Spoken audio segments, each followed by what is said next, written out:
재밌어요. 우리 청년들이 질문하는 거 들어보면 정말 이렇게 생각들 하는구나.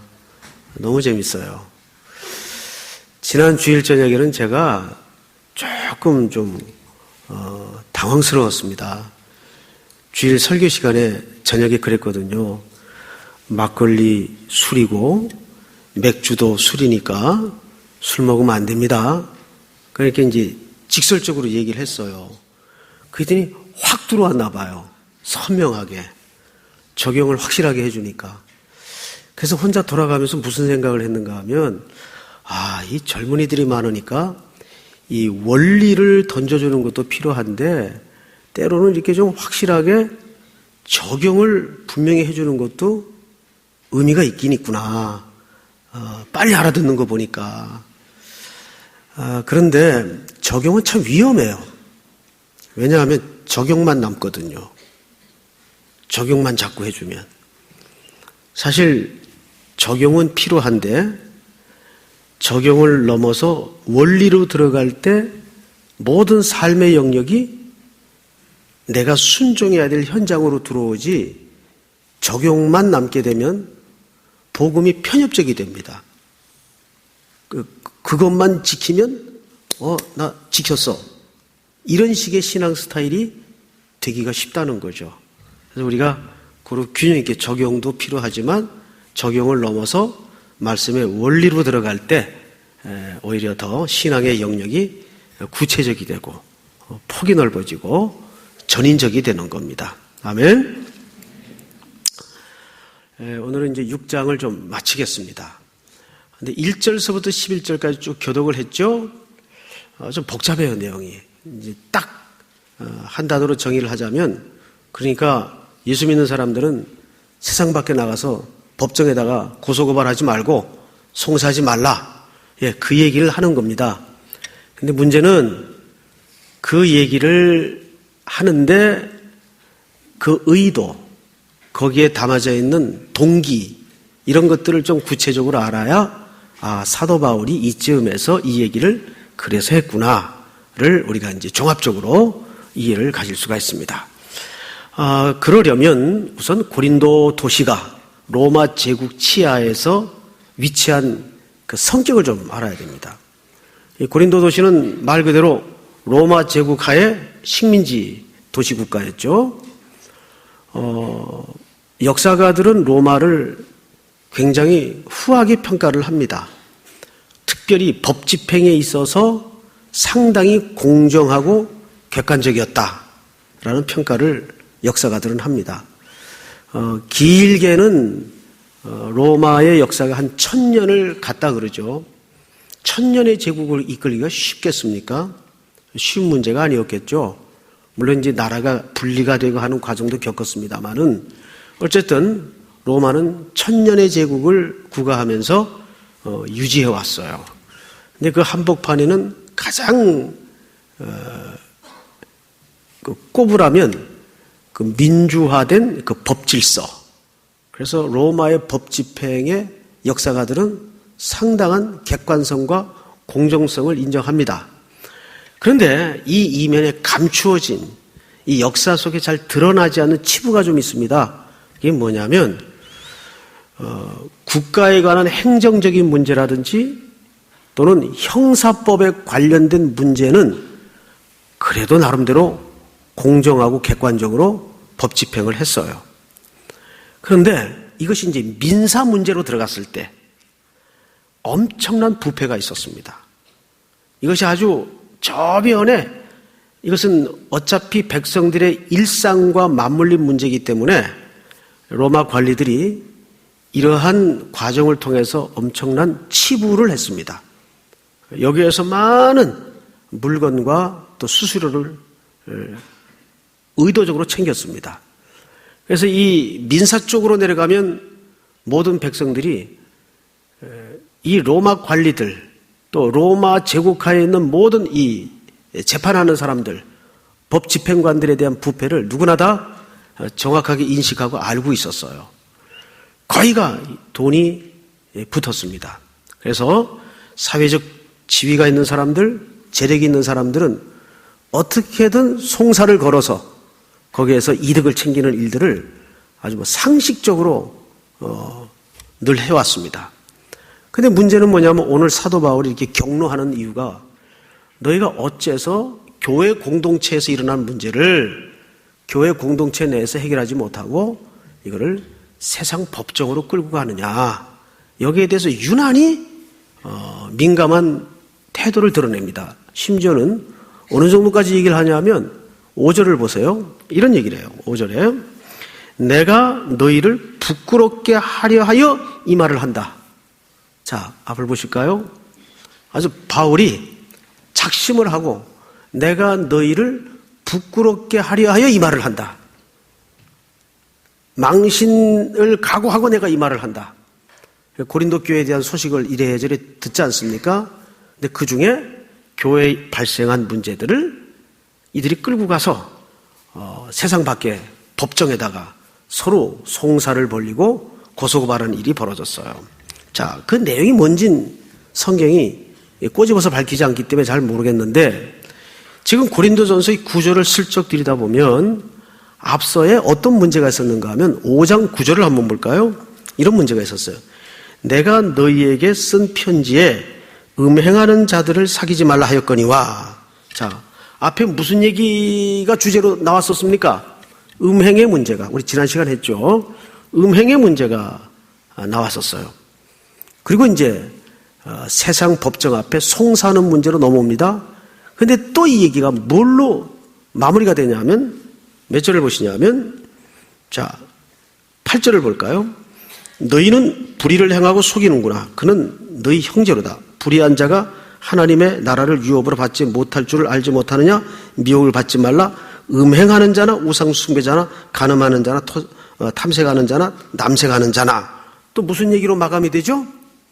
예, 부도덕한 성적인 죄로 주제가 마무리돼요. 자, 그러면 이제 여러분 이 구절을 머릿속에 한번 넣어 보십시다. 음행의 문제로 이야기를 하다가 중간에 슬그머니 샌드위치처럼 송사 문제가 끼어들었어요. 1절서부터 11절까지. 그리고 송사의 문제가 무슨 얘기로 마감이 되죠? 음행의 문제로 마감이 돼요. 왜 이렇게 샌드위치 뭡니까? 헷갈리네. 이 샌드위치 격으로 이게 앞뒤에 이렇게 배치가 되어 있을까요? 이것은 이 두 주제가 각각의 주제가 아니라 본질이 같다는 얘기입니다. 그 얘기를 이렇게 구조적으로 설명을 하는 거죠. 그래서 성경은 한 절 한 절의 내용도 굉장히 소중한데 그 한 절 한 절의 내용이 소중한 만큼이나 전체 구조와 배열이 또한 소중합니다. 자, 그래서 이제 이 이야기를 우선 설명을 드리고 오늘 말씀을 좀 시작하도록 하겠습니다. 자, 음행의 문제는 전부 남녀 간의 성적인 문제를 여기서 고발하고 있어요.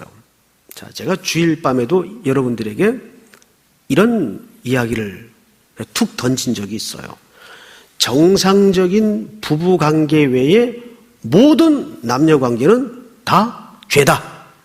맞습니까? 틀립니까? 송태근의 해석이 성경의 이야기예요? 성경의 이야기입니다. 자, 이 얘기는 우리 미혼 남녀들뿐만 아니라 기성 성도들에게도 종합적으로 적용되는 문제인데 이 이야기는 왜 중요하냐면 하나님은 하나님의 사랑에 대한 태도와 방식을 반드시 뭘로 묘사를 해오는가 하면 성적인 타락으로 묘사를 해왔어요. 그래서 성경의 모든 남녀 관계의 결혼 문제는 법적인 계약의 개념이 있습니다. 그 관계를 깨면 말 그대로 법적인 계약을 깨는 거예요. 그래서 죄라고 얘기를 하는 겁니다. 그리고 하나님은 모든 관계를 그렇게 부부관계로 우리에게 당신의 사랑을 설명하려는 일관된 원칙을 가지고 있습니다. 그래서 그만큼 이 부부의 결혼 문제는 우리 성도들이 가장 마지막까지 붙들고 지켜내야 될 숭고한 가치인 것을 여러분들이 놓쳐서는 안 돼요.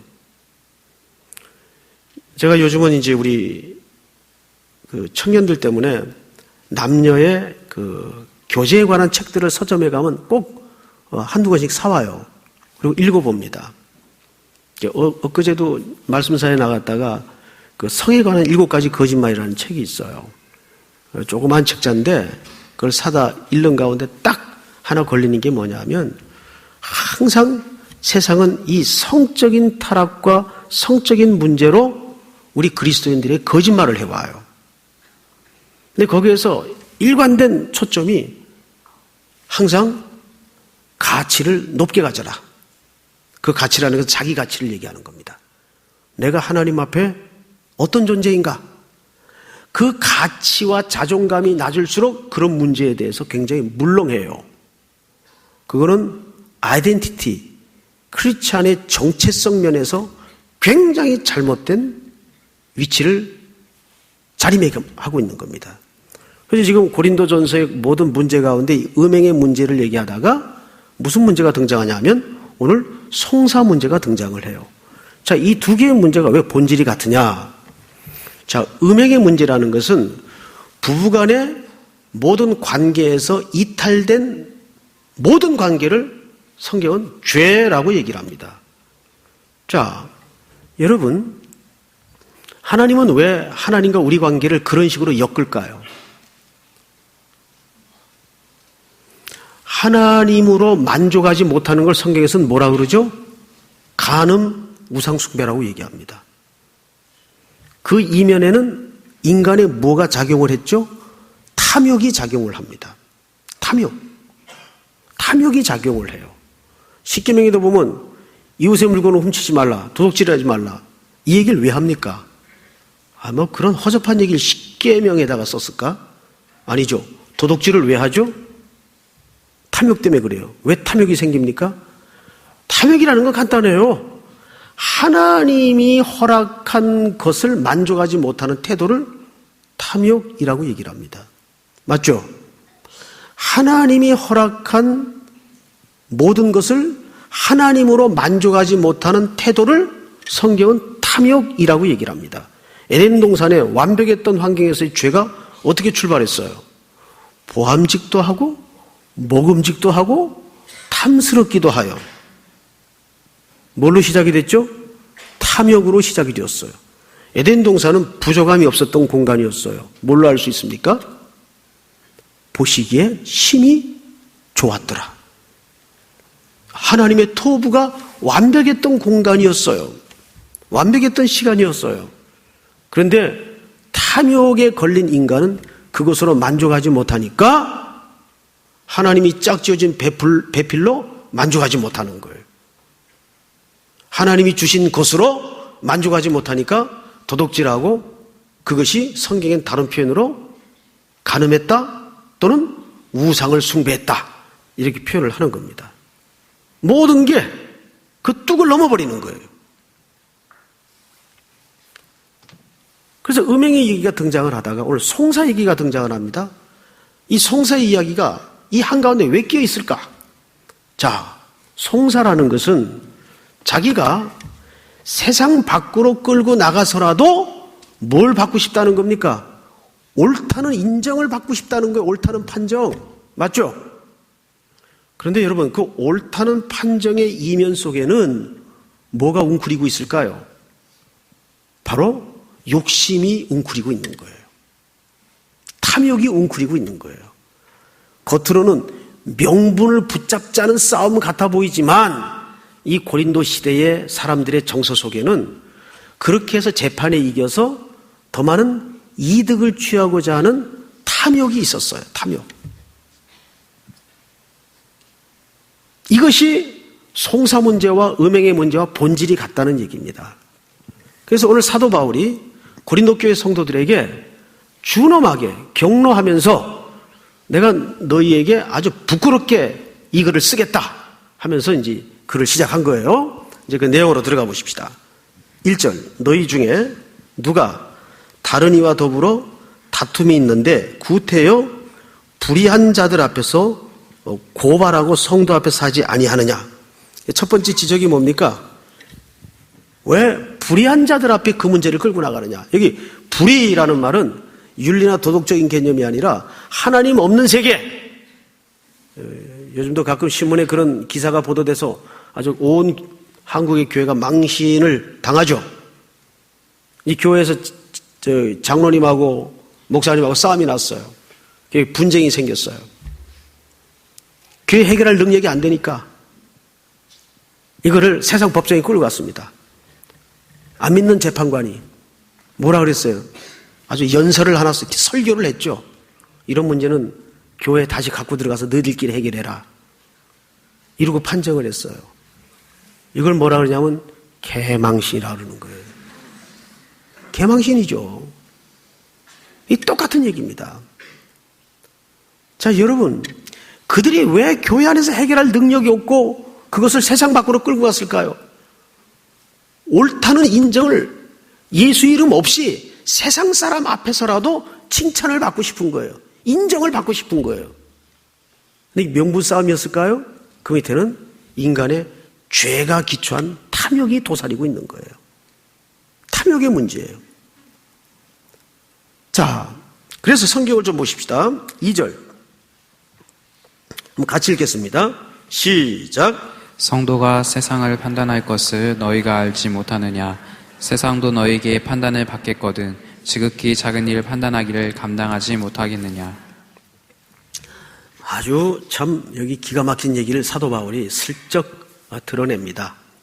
사실은 사도 바울이 말은 내가 너희를 부끄럽게 하겠다 이렇게 시작을 했지만, 여러분, 우리가 지금 하나님의 7가지 질문을 거쳐서 하나님의 7가지 명령을 지금 이번 주 5번째로 하게 될 겁니다. 쭉 그동안 흐름을 보면 하나님이 이스라엘 공동체에게 어떤 책망과 꾸지람을 할 때에 그것이 궁극적인 징계, 책망, 꾸지람으로 간 적이 있나요? 아니에요. 예레미야에게 네가 무엇을 보느냐고 물으셨을 때에도 하나님은 그 궁극적인 목적이 책망과 꾸지람과 징계가 아니라 그들을 고치고자 하는 데 목적이 있었어요. 그러니까 성경을 읽을 때 몇 가지 원리가 있습니다. 아무리 무시무시한 재앙에 관한 이야기가 나와도 그것은 하나님의 화가 난 콧김이에요, 콧김. 아, 하나님 성질 나셨구나. 이렇게 이해를 하셔야지. 하나님도 별 수 없구나. 화가 나니까 아주 죽이려고 그러시는구나. 하나님이 그런 분이 아니에요. 하나님은 뭐라? 사랑이시라. 그분의 실체가 사랑이세요. 그래서 사랑하기 때문에 경로도 하시고 뒤집어 엎기도 하시고 뽑아서 아주 옮기기도 하시고 하시는 거거든요. 그런데 이거를 알아먹을 때쯤 되면 천국 갈 날이 가까운 거예요. 문제는. 응? 애들이 그걸 압니까 모릅니까? 모르죠. 얻어맞을 때는, 잔소리 들을 때는 내가 아무래도 이거 주워왔어.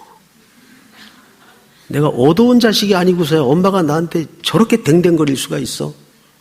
형은 맨날 보면 칭찬하면서. 그렇진 않죠. 철들어서 보니까. 그때는 이미 어머니가 내 곁에 안 계세요. 내가 철들 때쯤 되면. 우리가 그 하나님의 사랑을 거의 깨달아 알아갈 때쯤 되면 그때는 이제 갈 날이 멀지 않은 거예요. 하나님은 절대 재앙이 목적이 아니에요. 오늘 이 3절의 이야기가 왜 중요한가 하면 이런 얘기입니다. 성도가 세상을 판단할 것을 너희가 알지 못하느냐? 세상도 너희에게 판단을 받겠거든 지극히 작은 일 판단하기를 감당하지 못하겠느냐?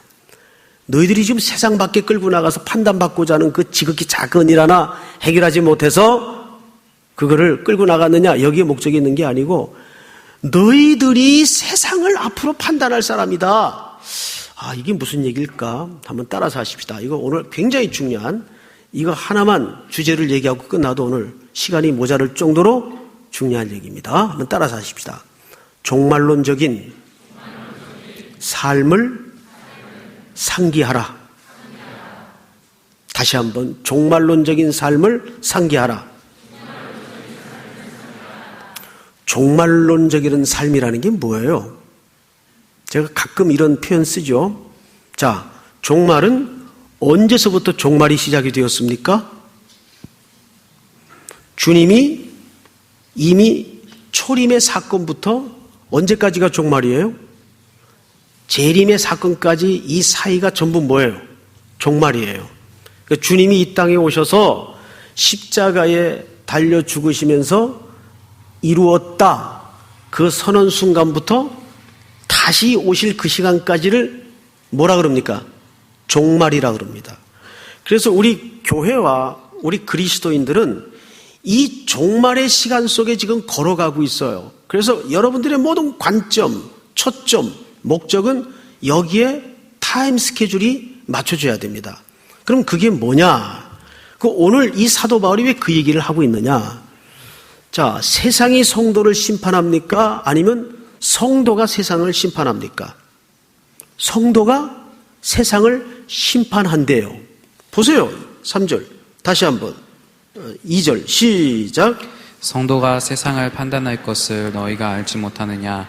세상도 너에게 판단을 받겠거든 지극히 작은 일을 판단하기를 감당하지 못하겠느냐? 아멘. 맞죠? 자, 이 이야기를 우리 성경을 일부 때는 구약서부터 쭉 찾았는데 시간이 많지 않으니까 마태복음 19장 28절을 한번 찾으세요. 여기 접어두시고 마태복음 19장 28절.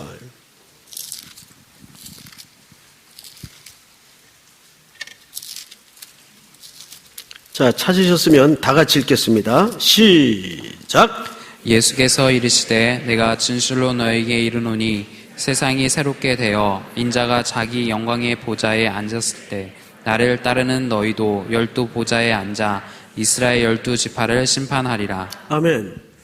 자, 나를 따르는 너희들은 마지막 날에 무슨 권세가 주어져요? 보좌에 같이 앉아서 심판의 권세가 주어져요. 여러분 이 사실을 믿습니까? 이 세상은 결국 누가 심판할 거예요? 여러분들이 보호자에 앉으시니와 같이 심판을 할 거예요. 별로 표정이 안 믿으시는 표정인데, 자, 우리 누가복음 22장 30절. 자, 한 군데만 또 찾습니다. 22장.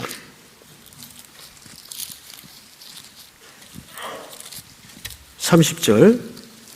다 같이. 시작.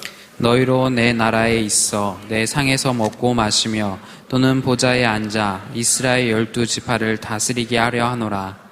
자, 다스린다가 판단, 심판, 통치 그런 개념이에요. 자, 이제 계시록으로 넘어갑니다. 계시록 2장. 성경을 찾으세요. 계시록 2장 26절 다 같이 시작. 이기는 자와 끝까지 내일을 지키는 그에게 만국을 다스리는 권세를 주리니. 자, 거기 보면 만국을 다스리는 뭘 주리니? 권세를 주리니. 자, 찾은 김에 계시록 20장 4절 넘어갑니다.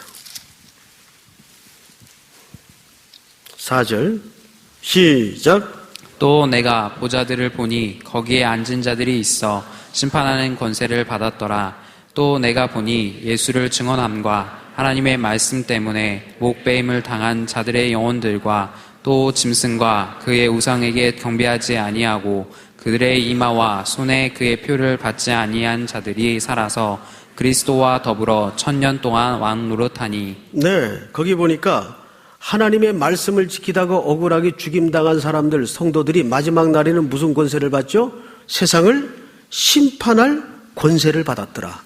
자, 그리고 하나님의 백성들은 천사도 마지막에 심판을 해요. 천사에는 좋은 천사가 있고 나쁜 천사가 있어요. 좋은 천사는 하나님의 심부름하는 천사들이죠. 하나님의 군대가 있고 하나님을 예배하는 예배를 섬기는 천사가 있어요. 에스겔서에 보면. 그런데 나쁜 천사들이 있어요. 타락한 천사들. 하나님을 거역하여 사탄의 졸개 노릇한 천사들. 이것들도 누가 심판을 하냐 하면 하나님의 백성들이 나중에 심판을 해요. 자, 다시 여쭐게요. 세상이 우리를 심판합니까? 우리가 세상을 심판합니까? 우리가 세상을 심판해요. 언제? 역사가 끝나는 날에. 그러면 그 과정에는 수많은 억울함, 눈물, 슬픔, 분노, 환장할 일들 있을까요? 없을까요? 너무 많죠. 너무 많죠. 그런데 문제는 뭐냐? 아무리 많아도, 그리고 그 억울함이 아무리 중해도 마지막 역사의 그림은 어떻게 되도록 돼 있어요? 우리가 이 모든 것을 마지막에 심판하도록 돼 있어요. 그런데 왜 교회 공동체가 교회 안에서 벌어진 일들을 어디로 끌고 가요? 이 세상을 성경은 오늘 뭐라 그랬죠? 불의한 자들. 거기 불의라는 말은 하나님과 상관없이 자기들의 원리를 만들어서 노는 자들을 얘기합니다. 생명 없는 자들. 그러면 이게 역설적으로 말이 돼야 안 돼요? 말이 안 되는 거죠. 그런데 우리는 계속해서 그 세상의 논리와 가치에 인정함을 얻고 싶어하는 무모한 삶을 살고 있어요. 어리석은 삶을 살고 있어요. 바로 사도 바울이 분노했던 게 이 부분입니다. 아니, 장차 당신들이 세상을 심판할 사람들인데 마지막 보좌에 앉으신 이와 함께 이 세상에 옳고 그름을 가를 사람들인데 왜 교회 공동체의 형제들의 문제를 세상 밖으로 끌고 가서 그 생명 없는 불의한 자들 앞에서 판단과 인정함을 받으려고 하느냐. 놀랍게도 이 갈등과 이 싸움은 매일 우리의 일상 속에서 벌어지는 거예요. 그렇죠, 여러분? 이게 매일 우리 일상 속에 벌어진다고요. 그래서 오늘 사도 바울이 여기서 분노하는 것은 다른 게 아니에요. 음행의 문제도 결국은 교회의 건강한 성숙한 공동체로서의 책임을 지켜내지 못한 문제이면서 동시에 이 송사 문제도 교회를 교회되게 하신 그 원래의 의도와 목적을 지켜내지 못했던 까닭이다. 이걸 지적하는 거예요. 그러면서 이제 주제가 어디로 넘어오는가 하면, 자, 5절을 한번 볼까요? 5절. 같이 읽겠습니다. 시작. 내가 너희를 부끄럽게 하려 하여 이 말을 하노니 너희 가운데 그 현재간의 일을 판단할 만한 지혜 있는 자가 이같이 하나도 없느냐. 자, 여기 두 단어를 여러분 기억해야 됩니다. 형제라는 표현을 했죠. 형제. 한번 따라서 하십시다. 아델포스. 형제라는 말은 아델포스라는 말인데 이게 무슨 뜻인지 아세요? 아델포스라는 말은 델포시라는 말이 조합을 이루어서 생겨진 단어인데 조금 그 직설적으로 번역을 하자면 이런 뜻이에요. 한 자궁에서 태어난 관계. 누가? 교회 안에 형제들이. 그런 관계다 그 말이에요. 그 우리는 누구 안에서 태어난 겁니까? 그리스도 안에서. 그리스도 안에서 한 피로 맺어진 형제여 자매들 아닙니까? 자, 그런데 여기에서 사도 바울이 또 하나 우리가 집중해서 유념해야 될 단어 하나를 사용했죠. 아니, 너희 중에는 그만한 지혜 있는 자가 없더냐? 여러분, 이거는 언어 유희입니다. 일부러 사도 바울이 지혜라는 단어를 채택했어요. 왜? 고린도 교회 멘탈이 뭐였습니까? 정서가 뭐였어요? 엘리트주의에 빠져 있었거든요. 우리 고린도전서 시작할 즈음에서 설명 기억하시죠? 여기에는 오만 지식인들이 다 모여들어서 소위 우리 교회는 엘리트층 교회다. 이런 잘못된 자긍심을 갖고 있었어요. 그래서 사도 바울이 준엄하게 지적했던 바가 뭡니까? 참 지혜가 뭐냐? 너희가 참 지혜 있구나. 복음이 지혜로 깨달아지던 거냐? 논리력으로 설득이 되더냐? 그러면서 무슨 얘기를 했죠? 전도에 미련한 것. 자, 우리 고린도전서 1장과 이 6장 4절의 의미가 뭔가를 한번 좀 보십시다. 1장을 한번 열어보세요. 1장 18절 저하고 한 절씩 교독을 합시다. 십자가의 도가 멸망하는 자들에게는 미련한 것이요 구원을 받는 우리에게는 하나님의 능력이라. 시작. 기록된 바 내가 지혜 있는 자들의 지혜를 멸하고 총명한 자들의 총명을 폐하리라 하였으니. 자, 앞을 보세요. 잠깐 앞을 보세요. 여기 접어두시고 그냥. 십자가의 도가 멸망하는 자들에게는 뭐예요? 미련한 것이에요. 저주의 십자가였기 때문에. 그런데 고린도 교회 안에서 지금 자랑스럽게 등장했던 분위기는 뭐냐면 깨달음, 진리 이런 것을 오해하고 있었어요. 그래서 자기들의 어떤 지성과 이성과 깨달음과 수사학과 논리력으로 복음을 알아가는 것처럼 착각을 하고 있었다고요. 그리고 그것을 상당한 지혜의 자랑으로 자기 의의를 만들어서 재고 있었다고요? 이게 고린도 교회 분위기였어요. 그래서 사도 바울이 일부러 6장에서 지혜라는 단어를 슬쩍 풍자를 시키기 위해서 꺼내든 겁니다. 이 1장의 이 이야기를 기억토록 하기 위해서. 자, 또 보십시다. 20절. 지혜 있는 자가 어디 있느냐? 선비가 어디 있느냐? 이 세대의 변론가가 어디 있느냐? 하나님께서 이 세상의 지혜를 미련하게 하신 것이 아니냐? 시작. 하나님의 지혜에 있어서는 이 세상이 자기 지혜로 하나님을 알지 못하므로 하나님께서 전도에 미련한 것으로 믿는 자들을 구원하시기를 기뻐하셨도다. 유대인은 표적을 구하고 헬라인은 지혜를 찾으나 우리는 십자가에 못 박힌 그리스도를 전하니 유대인에게는 거리끼는 것이요 이방인에게는 미련한 것이로되. 아멘. 자, 정리합시다.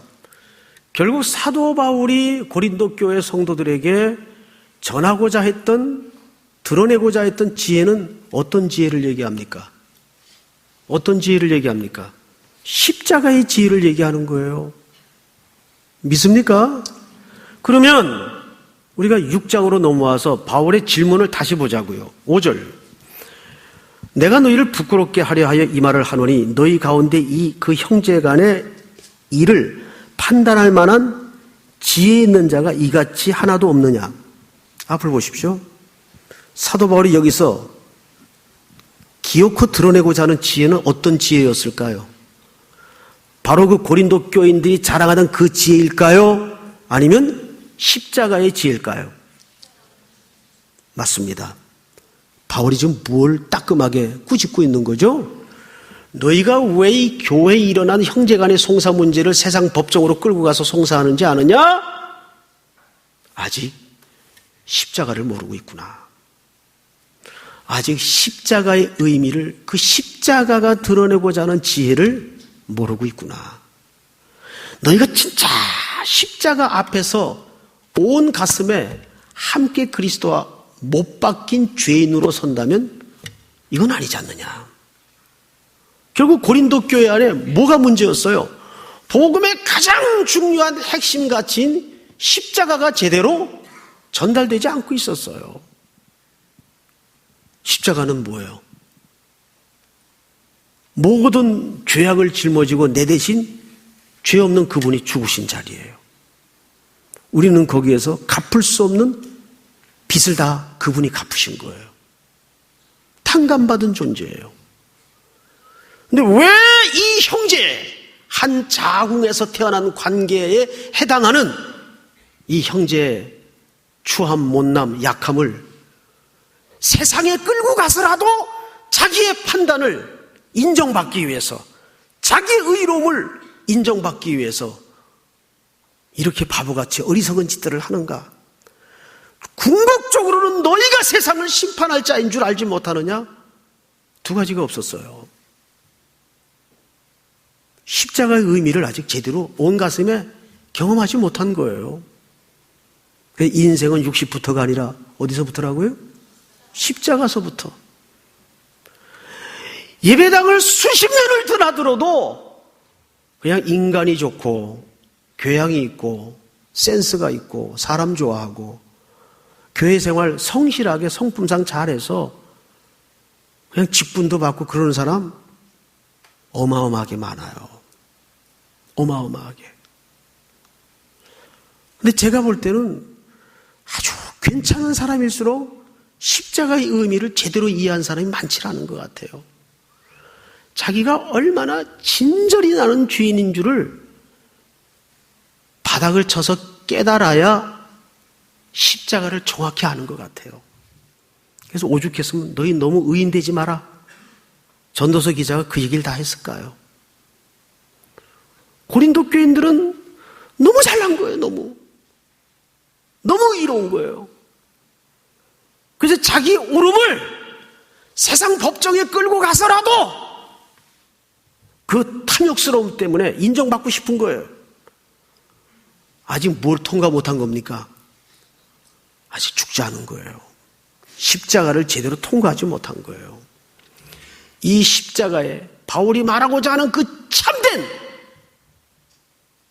지혜의 십자가만 무슨 의미인지 알았더라도 너희가 그럴 수 없지 않느냐? 그 얘기를 하는 겁니다. 아멘. 성경을 또 보십시다. 7절. 우리 한번 같이 읽을까요? 7절. 시작. 너희가 피차 고발함으로 너희 가운데 이미 뚜렷한 허물이 있나니 차라리 불의를 당하는 것이 낫지 아니하며 차라리 속는 것이 낫지 아니하냐. 여러분, 차라리 뭘 당하랍니까? 불의를 당하래요. 불의. 그리고 8절을 잘 보세요. 너희는 불의를 행하고 속이는구나. 그는 너희 형제로다. 불의한 자가 하나님의 나라를 유업으로 받지 못할 줄을 알지 못하느냐. 미혹을 받지 말라. 음행하는 자나 우상 숭배하는 자나 간음하는 자나 탐색하는 자나 남색하는 자나. 시작. 도적이나 탐욕을 부리는 자나 술 취하는 자나 모욕하는 자나 속여 빼앗는 자들은 하나님의 나라를 유업으로 받지 못하리라. 너희 중에 이와 같은 자들이 있더니 주 예수 그리스도의 이름과 우리 하나님의 성령 안에서 씻음과 거룩함과 의롭다 하심을 받았느니라. 자, 이것이 결코 도덕적이거나 윤리적인 어떤 교훈의 문제가 아니라는 걸 금방 알겠죠. 자, 결론이 뭐예요? 차라리 너희가 뭘 당하라? 불의를 당하라. 불의. 이 명령에 담긴 함의된 뜻이 뭘까요? 굉장히 깊은 내용이 감춰져 있습니다. 여러분, 우리 그리스도인들은 하나님의 말씀의 원리와 그 원칙을 붙들고 점원을 나서서 숨쉬고 살아가다 보면 전부 불의를 뒤집어 쓸 수밖에 없어요, 구조가. 아니면 아니라고 얘기해 보세요. 그렇지 않을 현장이 있던가요? 아니에요. 그리고 문제는 우리 자체가 무슨 덩어리입니까? 불의 덩어리였어요, 우리 자체가. 그렇지 않습니까? 우리 자체가 힘써 의를 행하나 하나님 앞에 악을 행했던 존재였어요. 대표적인 인물이 누굽니까? 바울이죠. 바울은 교회를 핍박하고 예수 믿는 사람들을 체포하러 다녔음에도 불구하고 너무너무 하나님 앞에 자기는 의로운 일을 하고 있다고 생각을 했어요. 그런데 그가 다메섹 언덕에서 부활의 주님을 만난 이후에 인생이 거꾸로지죠. 자, 바울은 어느 정도까지 긍휼했던 사람인가 하면 그가 돌을 들어서 누굴 쳤어요? 스데반을 죽였어요. 스데반이 죽을 때 가장 앞장섰던 인물이 바울입니다. 근데 그때 스데반은 어떻게 했나요? 그 불의 앞에 어떻게 했나요? 잠깐 내가 당신 고소할 테니까 이거 법정 가서 따집시다. 그랬나요? 그냥 돌에 맞아 죽었어요. 최초의 석사. 응? 그냥 돌 던지니까 돌에 맞았다고요. 그리고 죽었어요. 그걸로 끝났어요. 성경에 딱 한 번 설교하고 불의 앞에 무너진 인생이죠. 그리고 나서 바울이 그 순교의 열매로 사도가 됩니다. 죽은 스데반은 사도도 아니긴 집사지. 그런데 바울이 평생을 복음을 전하면서 그 스데반이 불의 앞에 무너져가던 모습을 그 영상을 떨쳐버릴 수 있을까요? 못 떨치죠. 어떻게 떨쳐요? 정말 얼굴을 들 수 없는 면목 없는 인생으로 평생을 복음을 전합니다. 얼굴 못 들어요. 그리고 베드로가 칼을 빼서 말고의 귀를 자를 때 예수님이 뭐라 그랬어요? 도로 꽂으라. 동의하지 않았어요. 베드로는 주소를 잘못 찾고 있었어요. 지금 우리가 얼마나 괜찮은 일을 하고 있는 줄 아느냐? 나라를 위해서 얼마나 의로운 일을 하고 있는 줄 아느냐? 이 칼을 빼든 그 의기 앞에, 그 의기 속에는 그런 여러 가지 메시지가 나름대로 담아져 있었어요. 주님은 칼집에 칼을 넣어라. 무슨 얘기일까요? 동의하지 않았던 이유는 너 지금 주소가 잘못됐다. 나는 이 땅에 이 나라의 독립을 위해서 여기 온 사람이 아니다. 온 인류의 생명과 구원을 위해서 내가 왔지. 혈과 육으로 나라를 뒤엎는 독립투사로 내가 온 거 아니다. 칼집에다 칼을 꽂아라. 이게 인간이에요. 사도 바울은 마지막에 어떻게 죽습니까? 로마의 감옥에 갇혀서 두 번째 투옥이 되었을 때 이제 그 앞에는 사형이 언도되어 있어요. 그리고는 더 이상 풀려날 수 없는 몸이라는 걸 직감합니다. 그리고 생명으로 낳은 아들 디모데에게 마지막 글을 쓰죠. 그게 유언이 되었어요. 그날에 내게 주실 것이니 내게만이 아니라 주의 나타나심을 사모하는 모든 자에게도니라. 그 앞에 중요한 단어 하나가 빠졌죠. 그날에 의로우신 재판장이. 하나님을 뭐라고 묘사했는가 하면 의로운 재판장이라는 법정 용어를 썼어요. 심판에 관한 그림이죠. 자, 당대 로마는 절대 국가입니다. 황제는 사람이 아니라 신이었어요. 황제의 법령에 부칙 하나가 황제는 모든 법률로부터 자유한다. 법률로부터 자유하는 존재는 사람입니까? 신입니까? 신이죠. 신의 법정에서 사형을 언도한 사람이에요. 로마가 어떤 나라였습니까? 우주가 달려들어도 그 판결은 뒤집지 못해요. 근데 딱 한 사람이 뒤집죠. 누가 뒤집어요? 바울이. 아니다. 그날에 의로우신 재판장이 내게 주실 것이니 내게만 아니라 주의 나타나심을 사모하는 모든 자에게 도니라. 이 말이 무슨 뜻입니까? 로마의 제국이요 모든 세상의 권력들아, 너희들은 지금 나를 붙잡아다가 영어의 몸을 만들고 사형이라고 언도해 놓고 있지만 이것이 최종적인 심판이 아니다. 내게는 더 궁극적이고 더 진짜 심판이 아직 남아있다. 누구의 심판? 의로우신 재판장의 심판. 이거를 종말론적 삶의 실제라고 얘기를 하는 겁니다. 그래서 오늘 사도 바울이 차라리 불의를 당하라는 말이 무슨 말이에요?